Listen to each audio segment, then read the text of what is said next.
Hey everyone, and welcome back to the channel. Today, we're diving deep into a mystery that has captivated historians, scholars, and thrill seekers for centuries.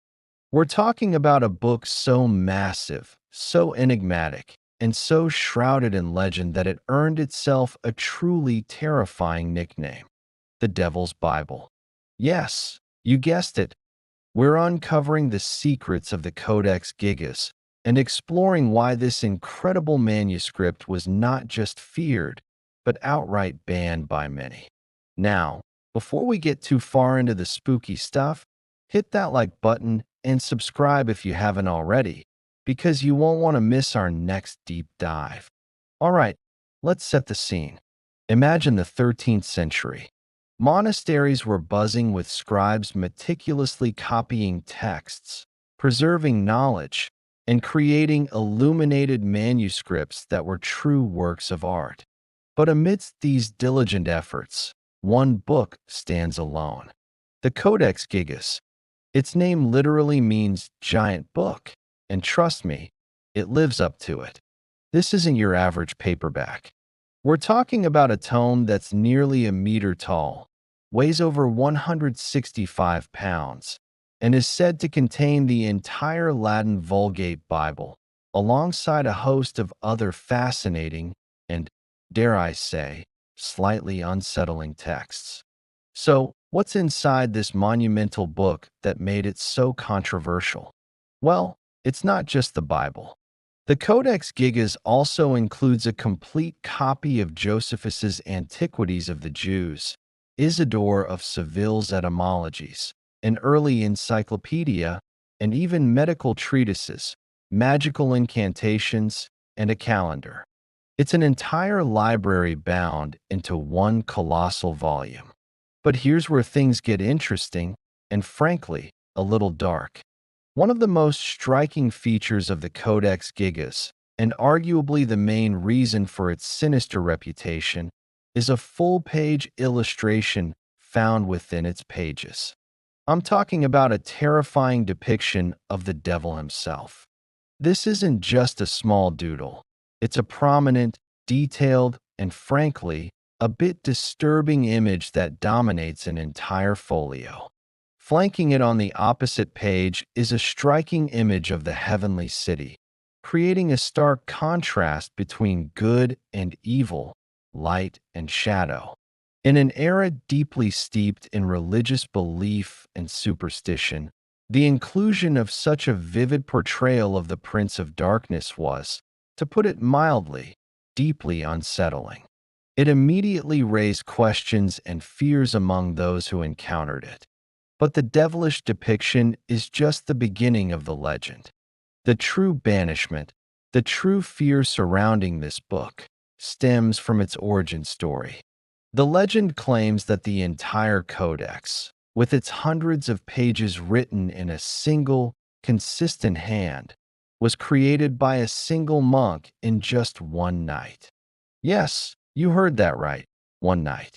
The story goes that this monk, facing execution for breaking his monastic vows, made a desperate pact with the devil. In exchange for his soul, the devil would help him complete the impossible task of writing the entire book before dawn. And to seal the deal, the monk included the devil's portrait as a tribute. Now, logistically, this is where the legend gets fascinating. Modern scholars and calligraphers have estimated that, even working nonstop without sleep, it would have taken a single scribe at least 5 years to complete the Codex Gigas.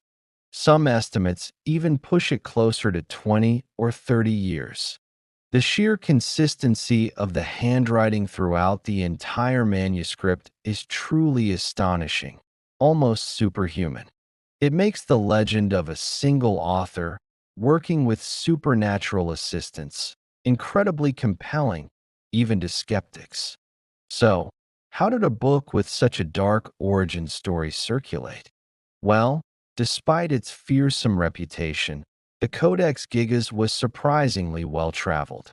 It resided in various Benedictine monasteries in Bohemia, often kept under lock and key, certainly not for public perusal. Its presence was seen as both a marvel of craftsmanship and a chilling reminder of the potential consequences of forbidden knowledge. People were naturally wary. The church itself, while not destroying the book, certainly treated it with extreme caution. It was viewed as a powerful, potentially dangerous object, a physical manifestation of a pact with evil. The fear wasn't just about the devil's image or the legend of its creation. It was also about the implications. In a deeply religious society, a book supposedly crafted with diabolical help could be seen as an instrument of temptation or even a conduit for dark magic. Its very existence challenged conventional understanding of divine creation and human endeavor. Imagine the whispers, the rumors, the outright terror that would have spread about this colossal, unholy text. This wasn't just a book, it was a conversation starter about faith, sin, and the supernatural. The journey of the Codex Gigas continued through turbulent times. During the 30 Years' War in the 17th century, it was looted by Swedish forces from Prague Castle and taken to Stockholm as a war prize. This act, too, contributed to its aura of being a powerful artifact, something worth fighting over. For centuries, it remained a prized possession, yet always carrying that heavy baggage of its infamous nickname. It was something to be displayed, perhaps, but certainly approached with a sense of awe and apprehension. Even today, the fascination with the Codex Gigas endures. It's not simply a historical artifact, it's a cultural phenomenon. It speaks to our human curiosity about the unknown, our primal fears, and our enduring interest in stories that blur the lines between reality and myth. While we can confidently say that no monk actually made a deal with the devil to write it in a night, the legend serves as a powerful testament to the book's extraordinary nature and the profound impact it had on the people who encountered it. The banning of the Codex Gigas was an official decree etched in stone by a governing body. Instead, it was a collective caution, a societal apprehension, and a deep-seated fear rooted in the book's visual content, its unsettling origin myth, and its sheer, overwhelming presence.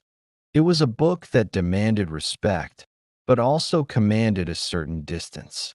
It was understood that while it contained sacred texts, it also harbored a chilling reminder of the forces that religious societies sought to combat. What do you think? Does the legend make the Codex Gigas more intriguing or more terrifying? Let me know in the comments below.